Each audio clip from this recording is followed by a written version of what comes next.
It's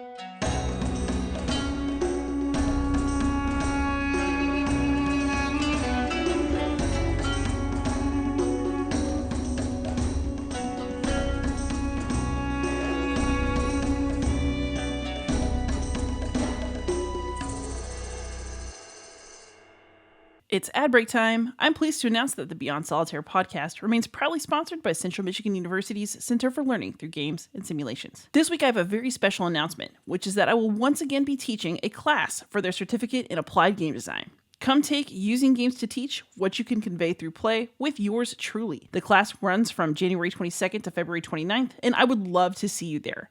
A link to the registration page is in the show notes. CLGS's latest game, 500-Year-Old Vampire, just finished a very successful campaign, but if you forgot to back it, you can now pre-order through BackerKit. The link is also in the show notes. I also want to plug my own Patreon. Your support means a lot to me, both emotionally and financially. Patreon money is what makes it possible to keep improving my channel by upgrading the equipment, and I'm also hoping to increase the amount of videos I can publish over the course of the next year. If you want to help out, head over to patreon.com/BeyondSolitaire. For now, though, let's get on with the show. Hey, gamers, this is Liz Davidson from Beyond Solitaire, and this week on the podcast, I have a very special guest. This is Dr. Jenny Cromwell. She is a reader in ancient history at Manchester Metropolitan University. Did I get the university right? Yes, that's the right one. But Jenny, ancient history kind of covers over the fact that you are an Egyptologist. So tell the people what you do. Yeah, so my background's in, I guess, famous Egyptology, pharaohs, what people think of when they think of ancient Egypt, but I specialized from the end of my undergraduate and through postgraduate in Coptic studies, so the last form of the indigenous Egyptian language. And my non-gaming research speciality is in early Islamic Egypt, so 7th and 8th centuries AD/CE, depending on what system you use. And I'm interested in just the boring bits of daily life, what people did, as mundane or as exciting as it gets. I'm basically the person who snoops through the mail bins 1300 years later and sees what your receipts were and what you were doing and what postcards you've thrown out. So yeah, I'm interested in all kinds of stuff: language, use, interactions with people, economy, what people did, education, a whole gamut of things. Fantastic. And so for those of you out there, Jenny and I have crossed paths a couple times over the years. So, but I think this is probably the longest conversation that we've had. Probably conferences are not a good place Yeah. for actually talking to people, as opposed to like a hello across a coffee with mutual friends. But just so people can enjoy this a bit more, when you talk about trash, you do mean that literal trash in many cases, yes? Yeah, stuff that gets chucked out as like anything important people normally take with them or try and deposit somewhere. But then there's all the other stuff that people just throw out. And Egypt's great because it preserves so much organic stuff and stuff that absolutely perishes in all wetter climates. So yeah, archaeologists may call them trash heaps, throwouts, which is maybe a little bit nicer, more sanitized than trash heaps, or just heaps. But yeah, everything, sometimes stuff that's left in houses, but we have so little of that. So yeah, stuff that gets chucked on the edge of the desert and just stays there till white Egyptologists come along and take it out of Egypt. So just, everyone, that receipt that you threw away from the grocery store or whatever could someday be very meaningful. I think my favorite papyrology story is just that the one that was used as toilet paper. I think it's like a bit of the Iliad or something like that. Yeah, of some Oxyrhynchus, and the kinds and the boring dude or the board doodles that people do in it, or the crude little one, like little anecdotes. There's a famous Oxyrhynchus one which has an image of a gentleman bent over, which reflects a passage in the text. So just so y'all know, this is not your kids' Latin class. I don't get to do this at work. But one way in which our paths have crossed that, we're now discovering is that we both absolutely love board games. So is that something that you always liked and we just never talked about it? Or is it something that came to you recently? It's something recent. So growing up, I I don't have an anti-board game family, but I have like, I guess, a really traditional minimalist, like play Monopoly for an hour till you've lost all will to live. Like party games, Jenga, Uno, like some small things. It was only when, so I had one postdoc position in Denmark, in Copenhagen. I had housemates who were Belgian and German, and they were all into board games in ways that I could never like comprehend. It's like, what are all these board games? And going to board game cafes, because I was always a video game person. Grew up, like my dad was a video game guy and he's still a video game guy. And so I grew up digital and board games weren't a part of it. But the genesis or the road to, I guess genesis is the right word, but the road to board games started when I joined Manchester Met in 2018. I'd given, at least I'd done a little something, I guess, as a lot of Egypt video game people, 2017 was a big year in terms of Assassin's Creed Origins came out, and like Egypt made a big splash, and that was kind of coincided with a rise, or the ongoing then rise in interest in historical video games and ancient historical video games. So words got around I was interested in games, and the co-director of what was then the Manchester Met Games Network. It's gone through a few iterations. Found out, and we had a chat, and so I suddenly discovered this other pool of academics that are interested in games, like seriously, not just for fun, and who weren't in game studies. So whether they're in English, in sociology, in the Faculty of Arts and Humanities, in arts, and then also we go across the faculty, so in maths in terms of programming and game design and education, and all these people came together and it legitimized suddenly my very long kind of side interest in predominantly video games.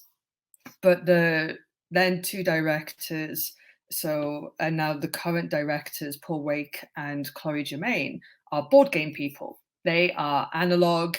They have been writing, making games, writing academically, all of this close into LARPs, which is an acronym I'd never heard of. I knew RPG, but LARP was entirely new.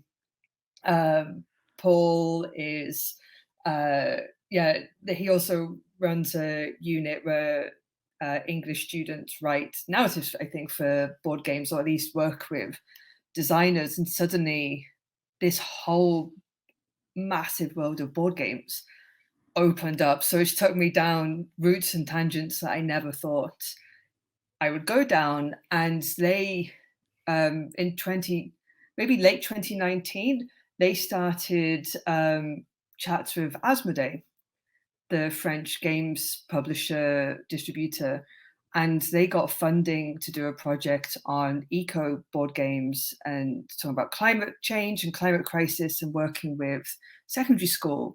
So I think predominantly like 12 to 15, 16-year-olds. And it all snowballed from there. And I was thinking, like suddenly games is not just interest in reception studies, but pedagogy as well. So now it's kind of blossomed into all different paths of games as the study of reception. So how ancient Egypt is represented in board games as well as video games, and working on both. Games as potential use in the classroom. I'm hopefully starting work with primary school kids, because my sister's a primary school teacher as well, which helps. And ways to supplement, because Egypt is taught normally to like 7 to 9-year-olds in the UK primary school system. And so as a way to support teaching and learning and non-traditional forms of learning, to get them thinking in different ways and creatively. And as the final gaming one for 3 years now, on an ad hoc basis, I've been part of a RPG historical gaming crew called Dice on the Nile, where we explore 8th century Egyptian history through maybe controversially for some, Dungeons and Dragons 5th edition rule set. And so, yeah, different ways that games have now entered my life and become like a really fundamental part of not just interest, but also research. Oh man, that's so awesome. So are you doing a research project now that is specific to Egypt and games reception? So I am currently finishing off an edited book called Ancient Egypt in Video Games, which when it's done, I will send to De Gruyter for the Video Games and Humanities series. And that's very near manuscript completion for pre-review.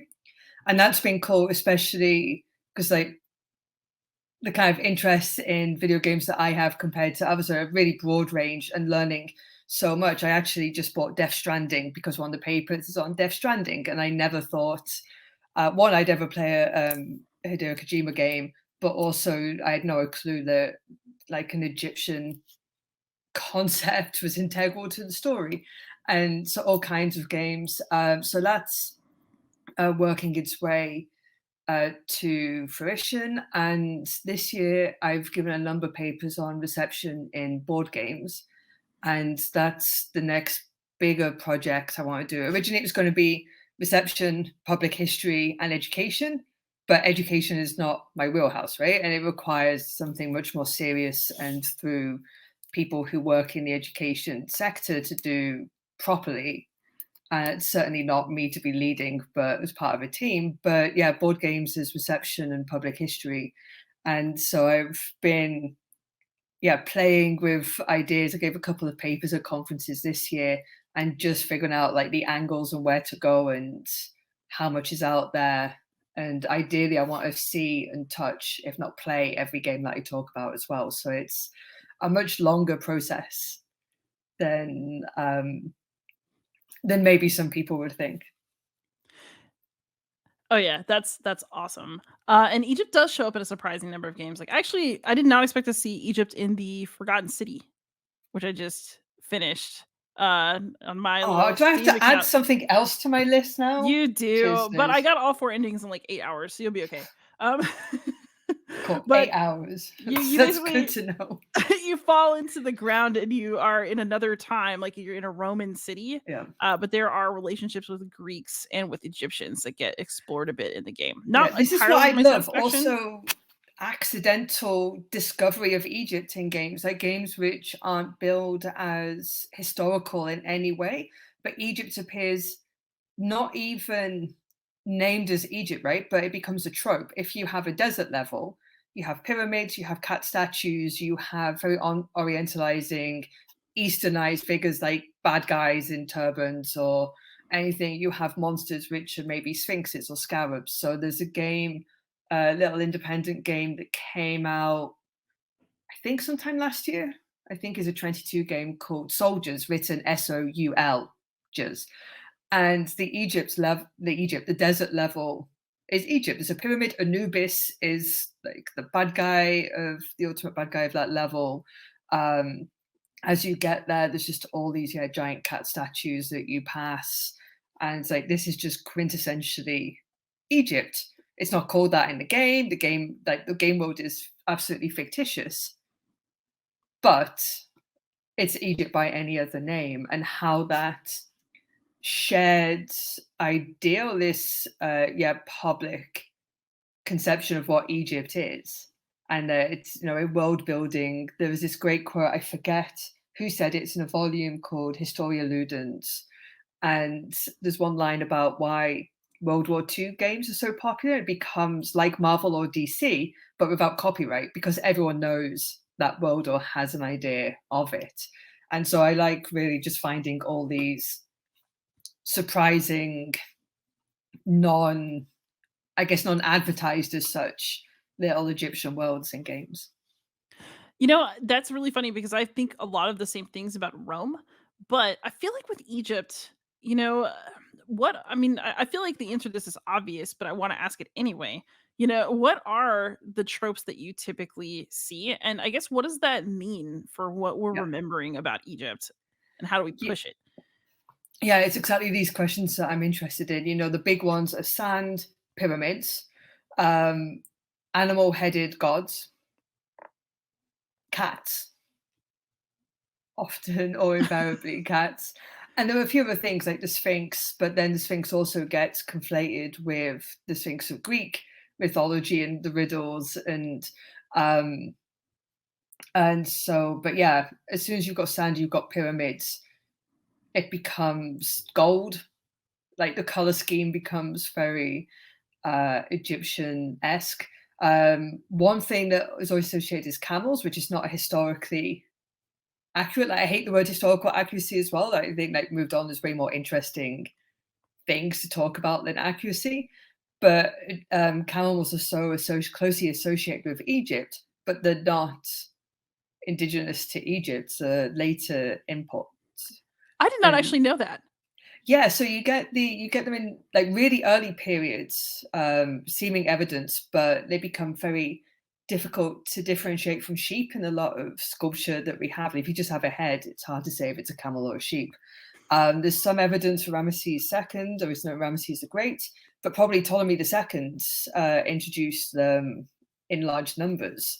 So they're not a dynastic thing at all. Like 3,000 years from the unification of Egypt for camels to probably get embedded. Oh, wow. And I also want to kind of echo back, like you used the term orientalizing. And I think that that is a very important term for us to talk about now, like at this junction in the conversation. Because, first of all, what do you mean by that for people who have not heard the word? And then also, where are we? What kinds of blind spots and interpretive difficulties do our collective orientalizing tendencies create as you're doing this work? Yeah, that's a big question, especially the second part. So, in terms of the term orientalizing, so it comes from the 1970s volume Orientalism by Edward Said. And, like, in a nutshell, it's about Western approaches, stereotyping of all quote unquote Eastern places, which Egypt is included in that, all the way over to Japan, right? Everything east of really Central Europe becomes part of that.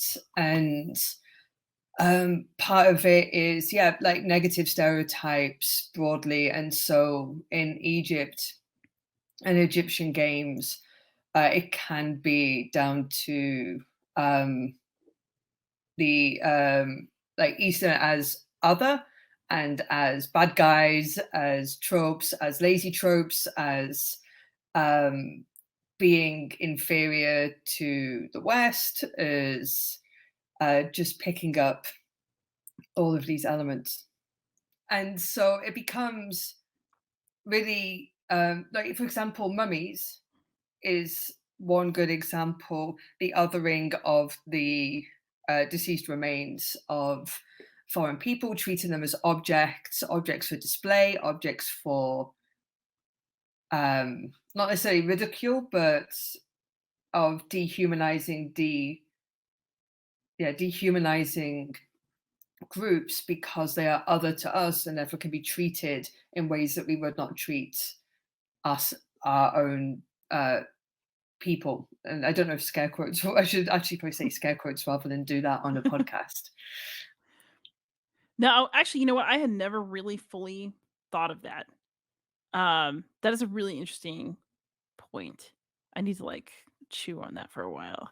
But the other thing is it sounds like and I'd be very interested in verifying if this is true, that most of the focus for Egypt when we're talking about Egypt in games is on really particular, I guess not even time periods, like just specific pieces of specific time periods that we can still see all together on the ground. Yeah.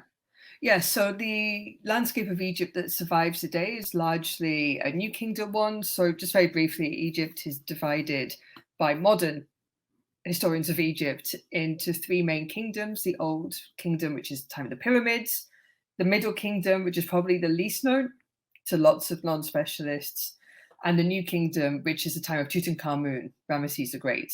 And then you have intermediate periods after each kingdom when Egypt is decentralized, is broken up as foreign rulers.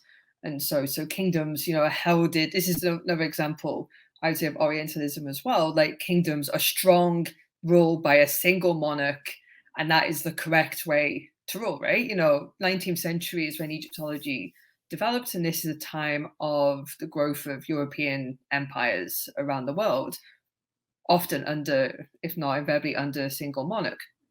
And so projecting ideas of what constitutes the correct way to govern, what constitutes a strong state, strong kingdom, projecting that onto Egypt.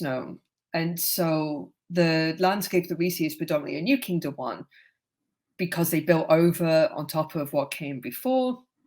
You have people, it's the height of Egyptian wealth, of international influence.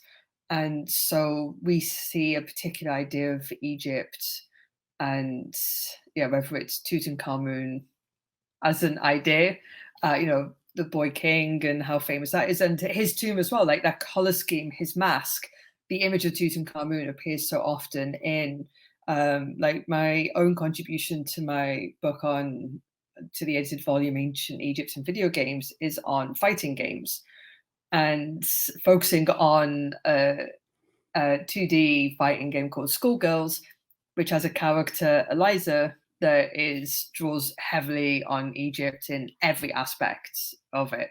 And deep diving into games, like some older games that you find, a character is Egyptian because it's wearing that blue and gold striped headdress, which is on the Tutankhamun mask. And so these images, which become iconic and they're immediately recognizable, that you can copy and paste them and call character Ramesses or Imhotep, especially after the Mummy 1999 film. Some names have really big what's the word I'm looking for? I would say like catchment. It's not catchment, but recognition factor. Yeah. These names have very big recognition factor, and so they multiply and become increasingly recognizable as well, which creates a self-fulfilling circle, because those names then circulate again and again. So in terms of board games, you mentioned that you have been playing some board games with your students in class, Yes. and that you've been interested in sort of board games with Egyptian elements. So I mean, other than like Valley of the Kings and like Raw, I actually don't really know a lot about games about Egypt. I normally focus on the Roman stuff, which we can come back to that Roman Egypt factor later because it gets so ignored. Oh, it hurts. Islamic Egypt is even more ignored. It's even worse, I'd say. But what kinds of availability for different periods, different topics, like what can you find to use in a classroom that is of use in the board game world? And it's really interesting because when I first started, that I wanted to pursue this line and to look at historical board game sets, or at least drawing upon ancient Egypt. I'd go Google board games Egypt and see what ones pop up, and suddenly you think, oh, there's not that many games. And then obviously that they just catch what's Egypt in the title, all the most famous games, and then suddenly you expand search parameters or learn how to use Board Game Geek properly in terms of searching for categories, and suddenly all these games get thrown up. So one of the most famous, or one of the best known and most widely played of the past decade or so, is Imhotep, Builder of Egypt, which is, so for those who've only heard of Imhotep as the bad guy in mummy films, Imhotep historically is the architect that designed the first pyramid, the step pyramid of King Djoser in the Third Dynasty.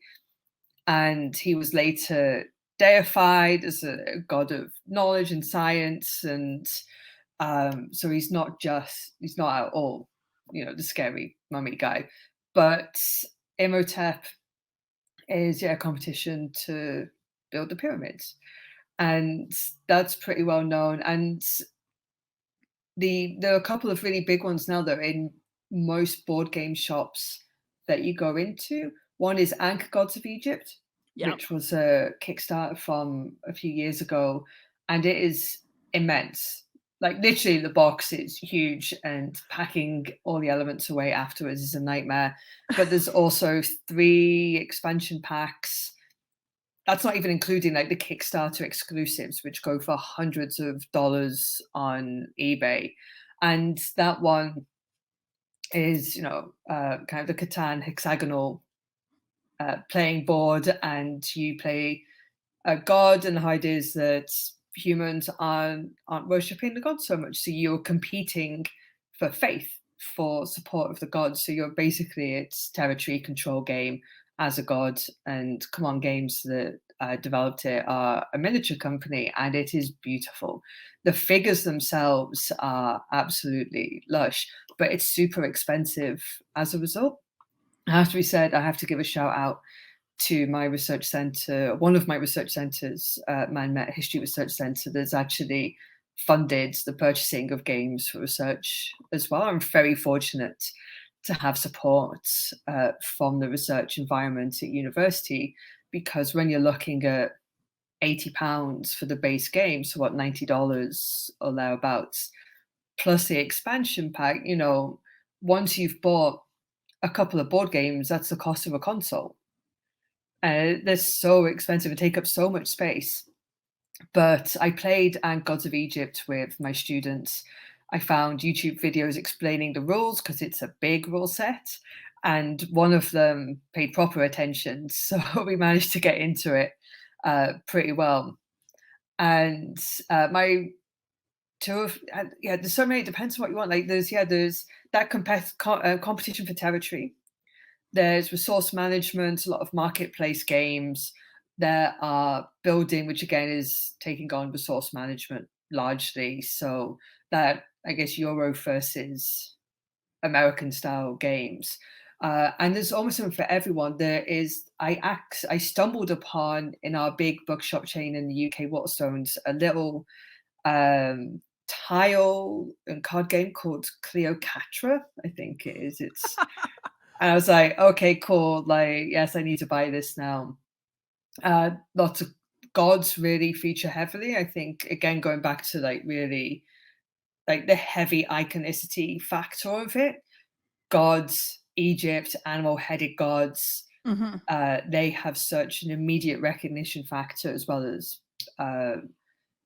pyramids. You get ones which are really lazy, which are basically, I would, talking from digital games, say like they're just skinned to look like Egypt, because Egypt is recognition, so it's a market thing, but the actual gameplay and nothing inside the box other than aesthetics has anything to do with Egypt.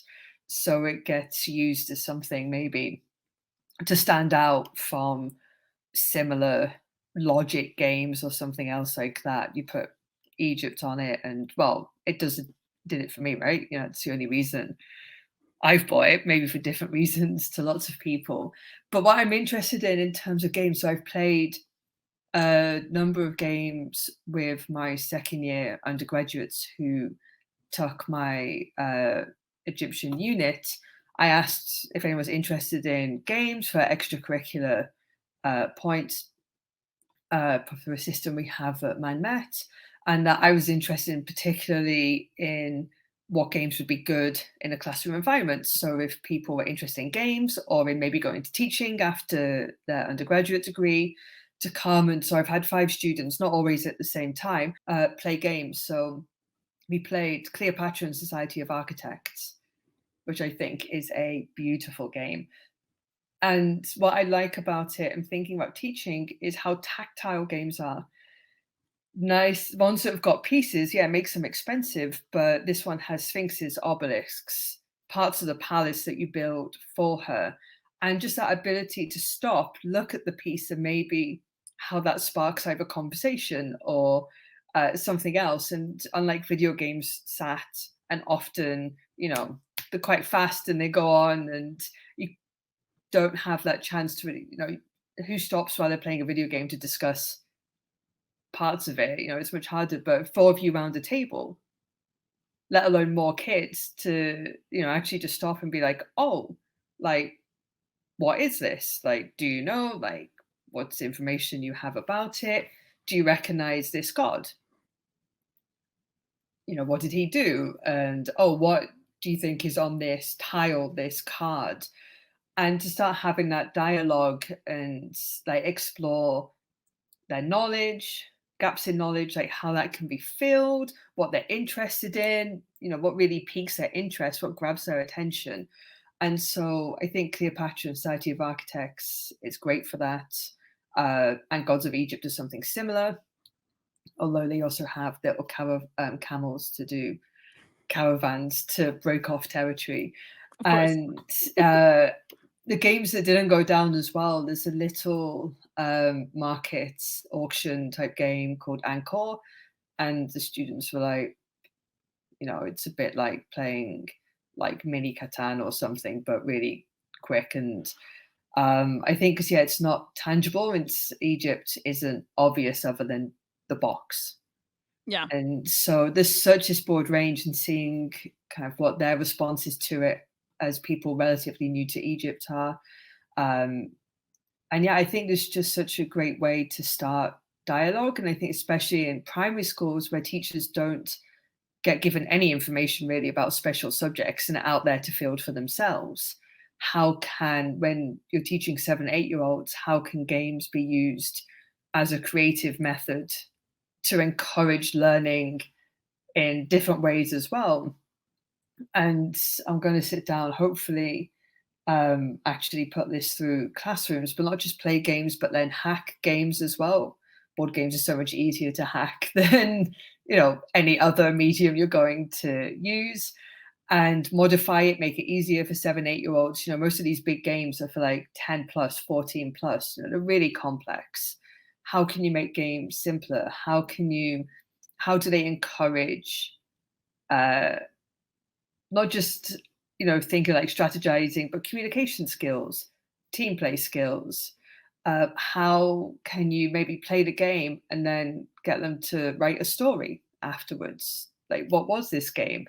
How do you explore that? How do you then spark maybe an interest in something they've seen in that way? So not at that level thinking about like really deep diving hardcore education, Right. but how do they get used in creative ways to really just spark interest and then see where it goes and develop that as over time. So basically, games make a good teaser to kind of get people moving towards the subject area. Yeah, I think for me, it's not even so much a teaser. If they never want to look at Egypt after it, it's fine. But I think just ways for them to explore a topic in a different way from what they used to. That it's Yeah. not reading or just writing, the 3 hours and not doing homework in a traditional way.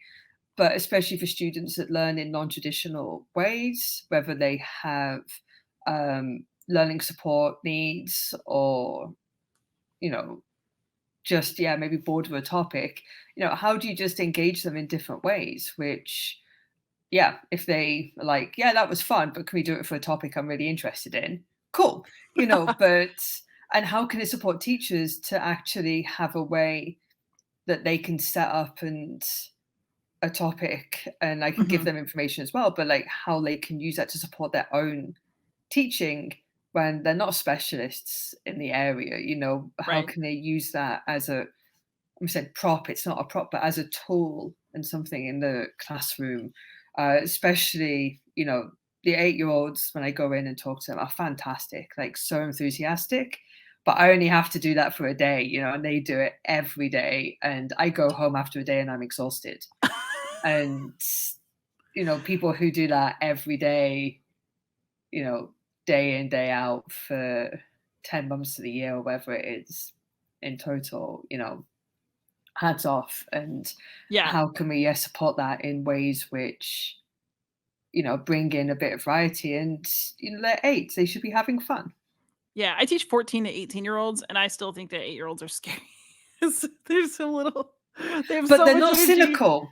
Yeah, they've got energy, but they're not cynical, right? Everything is fun, and they just want to demonstrate knowledge and ask questions, questions you've never thought about because, like, my brain is not wired as an 8-year-old's brain, and how stimulating it is, and it's great. And I don't know if in the secondary school going in and working on eco games, I did one session that they kind of self-select who want to stay for the club.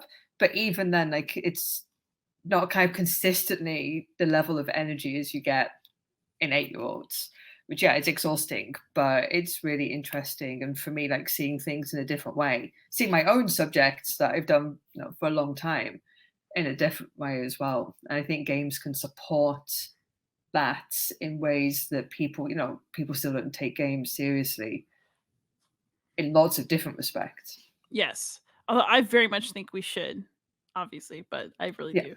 So on kind of the other end of the spectrum, we've also been seeing quite the renaissance of games, I think, in academic settings. Or maybe not even a renaissance, maybe it's just a full on, like, they're hot right now. I'm happy about it. But we've got things like reacting to the past, where people are role playing the past in these really deep educational ways. Mhm. This podcast is sponsored by Central Michigan University, and they've got the Center for Learning Through Games and Simulations. And it's, they're doing peer reviewed games Mhm. that are meant as scholarly objects as well as objects of play. Is anybody doing something like that right now for Egypt? Not as far as I know. And again, I may be way off the mark, but I think one of the things with Egypt, I think when people maybe think about Egypt as a subject, it's a misconception, because Egypt is so old. It must have been studied for such a long time. But in terms of modern academia, the rediscovery, quote unquote, of Egypt following Napoleonic mission in the late 18th and early 19th century, and the scientific mission. Egyptology is a subject which is 200 years old. Like, last year was the 200th anniversary of the decipherment by Champollion of the Rosetta Stone. And, we still have so much stuff, one that's been extracted from Egypt in the 19th, early 20th centuries in European and American collections predominantly, excavations that are still going on. Like, we have so much material still to be published that moving beyond that, Egyptology is behind in other terms, like the study of classics. Like, reception studies and classics is a much older discipline, and whether it's cinema as a start, but literature and Egypt in terms of reception studies has really only been gaining ground over the past 20 years. And so there's still a lot of legwork. And in that, it always starts with the most famous: film, literature.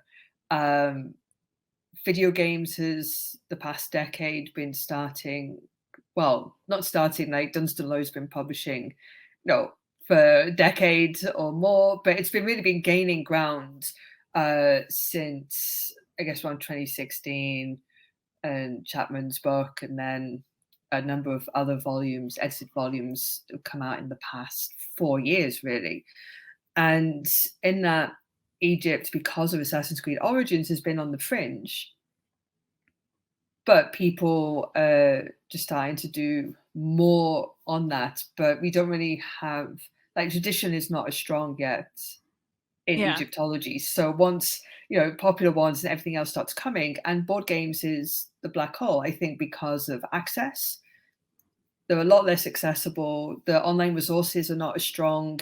The number of wiki pages for video games which are 30 plus years old, that have either been ported to whatever, you can play all these Atari 80s games on ports, including some Egypt ones.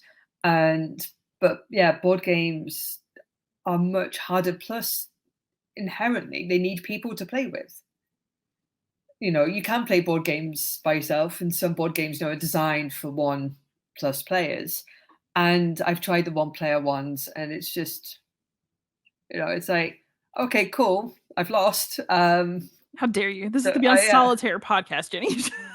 I know, but I guess also the kind of Egypt games. There's a game called Run Run Run, which is a dungeon escape game with tiles, which you play as Cat Indiana Jones kind of Oh my gosh, it's so characters. cute. And the bad guy is Tutankhamun Canine, because, you need the historic cats versus dogs. And so the mummies are dogs, the heroes are cats. and you have to go and you've got tiles. So every time you play, the game it's random board generation. And I played it by myself, and yeah, the look of the tiles, I got killed by the mummy pretty quickly in terms of the timing. And I was like, okay, what do I do now? Do I go again or wait to play with other people? And so, yeah, board games, I think, have a number of challenges to people in terms of research. But then I think the affordances of board games over other media, have so much more to offer. And thinking about reception studies, from box art Mm-hmm. to the text on the back of the box to the rule book to rule books which like couch a little bit of historical context, to the pictures, the artwork that accompanies that, to the board itself, if the game has a board or how that is, to pieces, to meeples, to tokens, to cards, like everything that surrounds it. The ability to argue over the rules, because those board game rules are not always as intuitive as maybe all designers think they are, but they kind of what that discussion in the spaces allows. And I mentioned before, like hacking with school kids, but also like, okay, how do I make this game do X or Y? How can I explore? How can I adapt it to maybe think of different questions?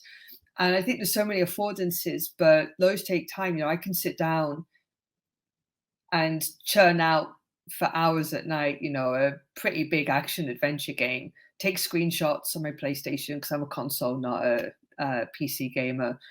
And, I have then all of my evidence from that gameplay, sometimes make notes, sometimes replay it.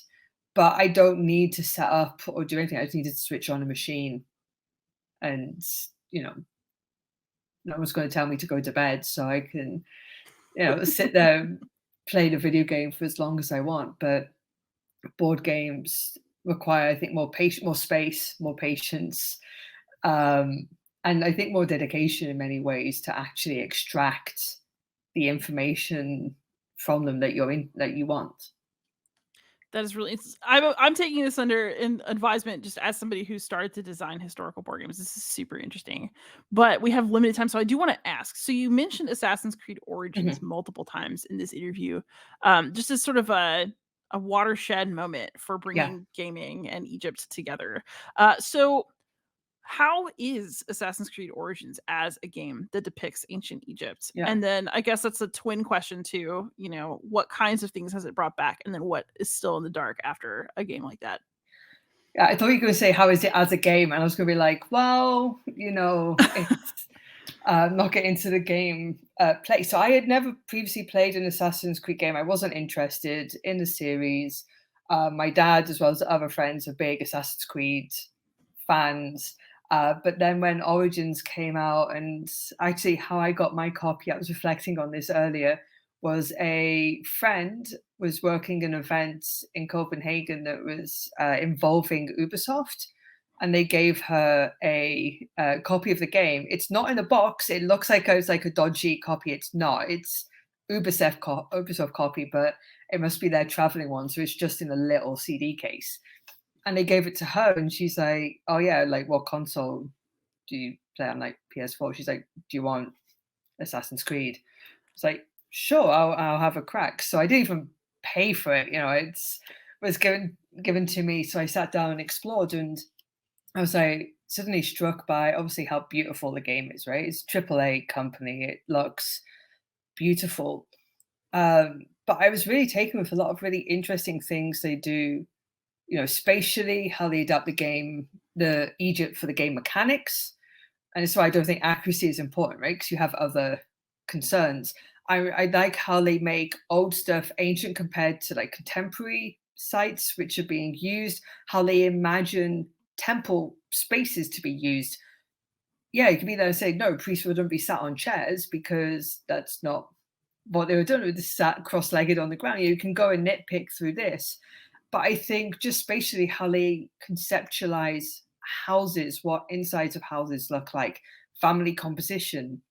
I'm currently front of a project which I don't know if I'm allowed to name it, but been asked to write about children in Egypt-based video games. And that's a really hard thing because children don't figure full stop in a lot of video games. And so Origins is going to be the go-to there as well, but like how they become, how they're presented, the kind of roles they fulfill in the game as NPCs in terms of both background but also side quests, and the kind of way they fit into that world. I think it's interesting how when Bayek has to find, so Bayek, for those who haven't played it, being the main protagonist that you control together with his wife Aya. When Bayek finds some big stela, he goes, "Oh, stela from the Old Kingdom," which, as I mentioned before, is an entirely modern concept, right? No Egyptian is going to think of that. He may think in dynasties at that time, because those have been established a few centuries earlier by the priest Manito, but not this one. Like how? So yeah, I really like how, like, spatially it's reimagined. Is it a perfect representation? Like, how do you judge that, right? It's ultimately a piece of entertainment. Although saying that, with the Discovery Tour and Ubisoft selling it as a big part of like edutainment and the education side, then it has to be held to a different standard from games that don't claim any educational content. And I think it's really interesting, and the level of details, like, because all the optional, you can stop and read stuff. And some of the letters, remember one of the downloadable content games on the DLC packages in the Sinai, there's a letter from Cicero. And I took a screenshot and I was like, hey, Romanist friends, is this an actual letter? And on Facebook, a number of them had a debate, and one said, yes, it's this. And he's not a gamer at all, but he recognized the Cicero passage. And so, this level of details which are incidental. I hate reading all the side bits. Like, my dad actually reads everything. He's probably the person this should be intended for. But, that level of detail, I think, is really remarkable in it.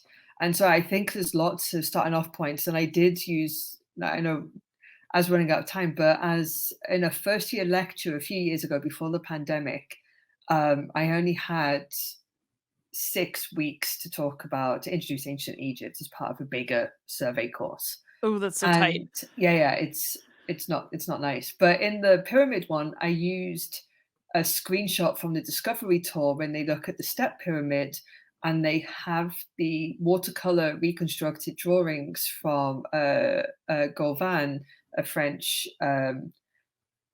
archaeologist. There's like lots of recreation of ancient sites.